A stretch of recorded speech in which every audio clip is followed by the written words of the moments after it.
Welcome to our Hydrothermal Carbonization Unit, also known as HTC. Here, we transform liquid waste like manure and sewage sludge into hydrochar. This is a drying process that is used to supply a valuable solid that is used for our twin fire process. Everything begins in the hopper, where a mixture of organic waste and water called slurry is collected. From the hopper, the slurry is pressurized and pumped into a network of pipes, beginning its thermal journey. Its first stop, the heat exchanger.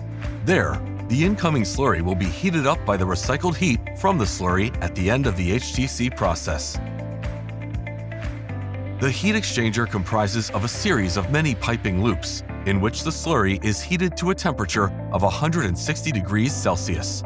Here, as the slurry travels through the piping loops, it absorbs heat from the heat exchanger. To maintain heat, the heat exchanger is well insulated through granular insulation in order to maintain optimal heat retention. After some time, the heated slurry exits the heat exchanger and into the heater. Like the heat exchanger, the heater increases the slurry to the required heat to start the carbonization process. Here, thermal oil is running in parallel with the main pipes, heating up the slurry to a temperature of 200 degrees Celsius. At this point, the slurry starts the carbonization and becomes more sludgy. As such, to prevent clogging within the walls of heated pipes, there are screws within the pipes that help to keep the walls clean. Next, the slurry enters the reactor, the heart of the HTC process.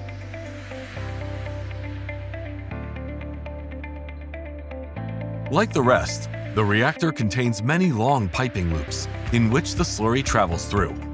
Under ideal conditions within the reactor, the slurry is converted into hydrochar over the course of a few hours.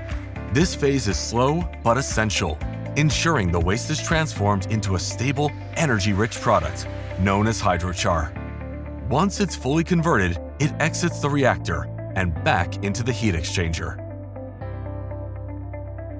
Here, the heat is recovered and passed on to the incoming slurry and is then recycled back into the heat exchanger.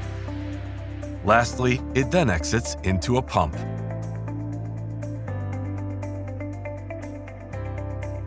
Once at the pump, it undergoes pressure release to lower its pressure before being deposited into the buffer.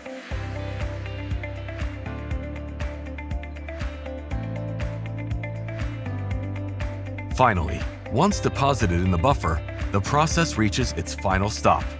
Here, the hydrochar is then stored, cooled, and prepared for dewatering for future use. With that, the process is finally finished. Thank you for watching.